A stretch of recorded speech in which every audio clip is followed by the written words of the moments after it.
I feel for Mark Hunt because I see the situation two ways. One, in the fighter's shoes, and two, in the person who wants to look out for Mark Hunt more than he is obviously capable of doing himself.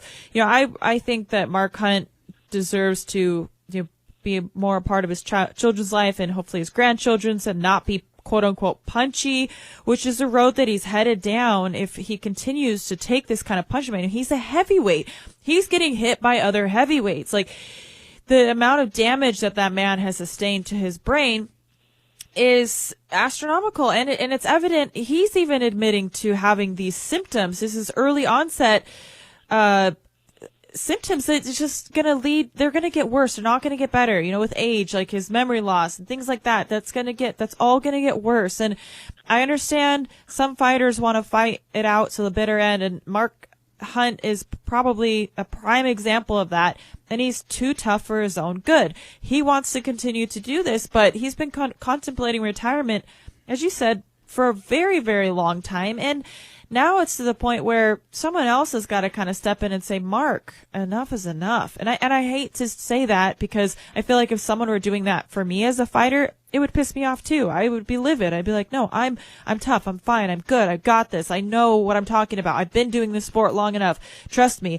But it's just so evident in this case that it's like, come on, man. What else do you have to prove? Like, you're doing all right. You're good. You're in a great financial position. Like, take your parting gift from the UFC, and, if they're still willing to make light of that, and go spend some time with your family. Get out of here. You've done enough. Like, you're a legend. Great. Good job. But go home and go enjoy the time you have with your family. Like, walk away. You're a legend. Get out of here.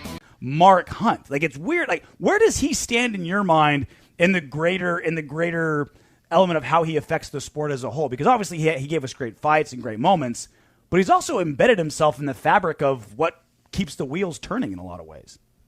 I have to bring up the Diaz brothers. I mean, RJ, we discussed in the past an op-ed I wrote for Sherdog a few months ago regarding Nate and Nick, the fact that because they've been so recalcitrant, because they always refuse to bow down and kiss the ring, and ultimately have gotten to be comfortable, or they can go however long they want without fighting, and just do party appearances now and hang out with E40 and smoke weed and hang out with their vegetable co-op and stuff. They can live more of the life that they want to live. Mark Hunt, I mean, again, he was forced into this. The thing that compelled Mark Hunt to sue the UFC so he could fight out his contract is the same thing that Nick Diaz is talking about when he's like, I hate this shit. I have to hate it to love it. I don't want to do this. Mark Hunt can't, Mark Hunt is the old soldier, and I hate to use war analogies, but one of the things that you see in a lot of veterans, and I think this is very true of the Vietnam era, the Iraq War era, a lot of people don't want to go home where they're just another person. They don't want to just be an ordinary human being. Their entire identity is constructed in this endeavor. And more than that, they're lionized for it. Yes, he may be one of the most illegitimate K1 champions ever. He lost in the qualifying rounds, but Ray Sefo broke his hand on his head, so he got to go to the finals. He's 1-3 against Jerome LeBanner. He fights LeBanner in the first round and knocks him out, one of the most insane K1 knockouts ever. Mark Hunt had the greatest night of his professional life the night he won the 2001 K1 World Grand Prix. And so he's in the history books. He is not just some average fighter. His record may not look great on paper, but he's been a top 10 heavyweight for the better part of the last few years. You want to tell me right now that I know that he authored one of the beatdowns of the year against him, courtesy of referee John Sharp just being a bystander.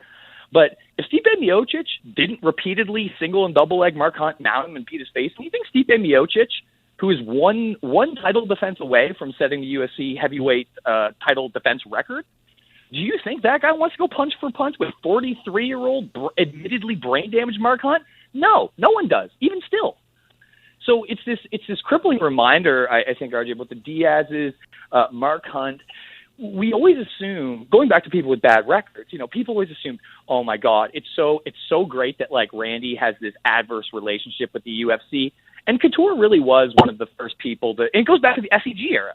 He walked out on SEG because they wouldn't pay him enough money, went to Japan, went to Zuffa when he came back, and they were kind of like, "You're old, man. We're going to try to get your ass beat by Pedro Hizzo."